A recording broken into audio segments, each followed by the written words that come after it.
Alright, Miss Rory, here are my note cards that I will be reading off of just to show you that they are all handwritten. And this is what I'll be reading off of, and my speech will be starting in here in just a minute.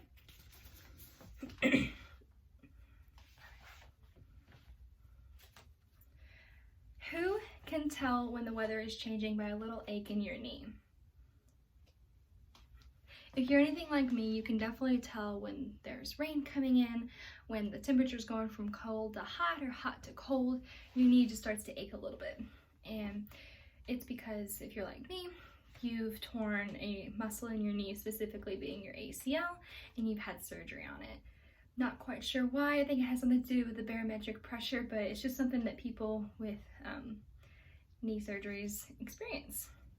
And I tore my ACL when I was a senior in high school. I was at a graduation party, jumping on a trampoline, and one thing led to another, and I ended up tearing my ACL. And that ultimately led from the road of tearing it to surgery to physical therapy and the recovery process. And now it's led me on the path to become a physical therapist.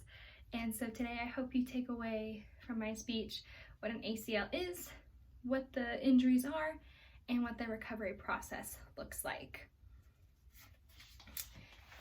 And to show you what the ACL is, the ACL is a ligament. Not sure how well you can see it, but it attaches your patella to your tibia on your knee.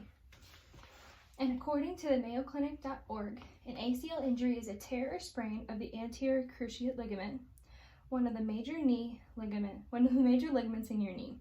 ACL injuries most commonly occur during sports that involve sudden stops or changes in direction, jumping and landing, such as soccer, basketball, football, and downhill skiing. And with those kinds of sports, you're mainly doing, like it said, you're like stopping really hard or changing directions, especially soccer. I believe soccer is one of the most common sports for an ACL injury. And so next I will be showing you ACL injuries among high school athletes.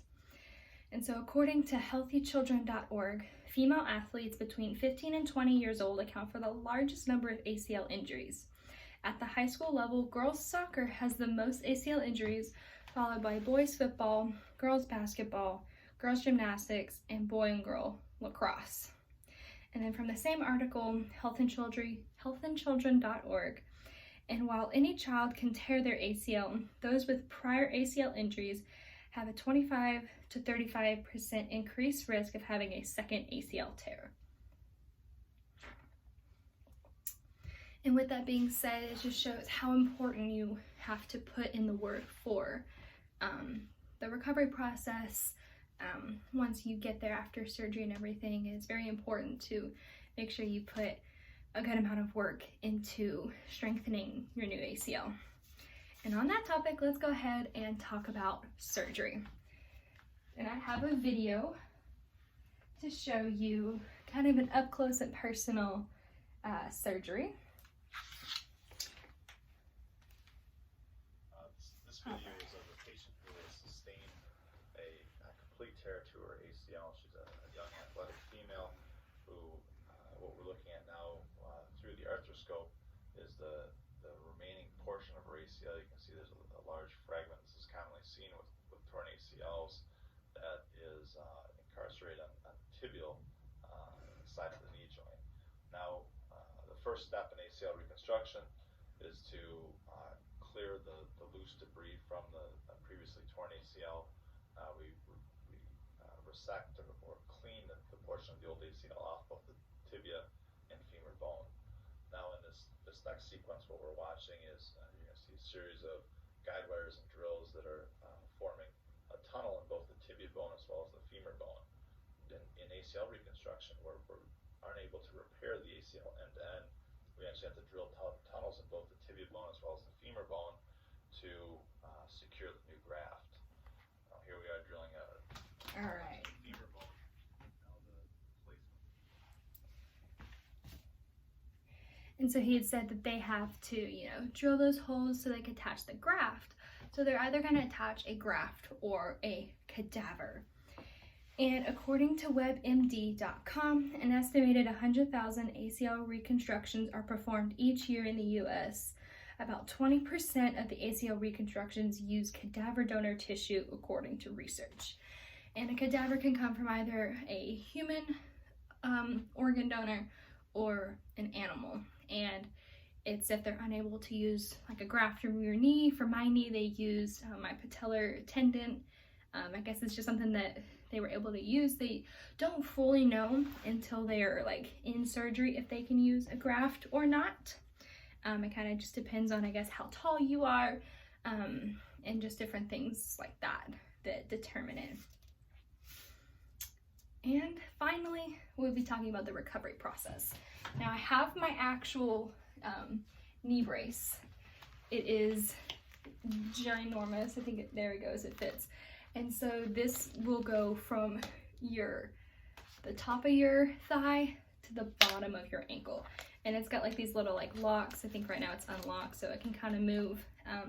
They put you in this right after surgery, and this becomes your best friend for about 6 weeks. And it's just so that way your knee is stabilized. As you were able to see, it's got like the metal bars on it and everything. I believe right after surgery, they put you in it and they have it locked so that it doesn't bend at the below the knee portion. So you're kind of walking like robotic for a little bit.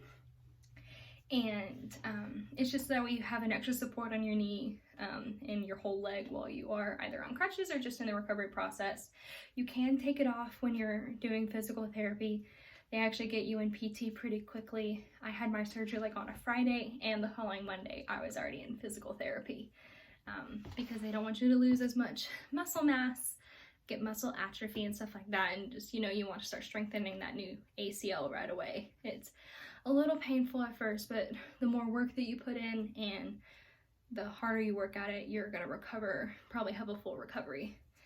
The recovery process does take, I think at 6 months is when your new ACL is officially formed to your body. And then it's about the next 6 months after that. So once you're at a year, it's almost considered full recovery. It's honestly just like a lifelong recovery process that you're going to be going through and strengthening that knee, almost babying it for about a year. Careful not to go into a sport right away. Obviously, doctor clearance for that, for everything. And so in conclusion, according to Ryan P. Friedberg, MD, author from Up to Date, the ACL is the most commonly injured knee ligament in the US, and there are between 100,000 and 200,000 ACL ruptures per year.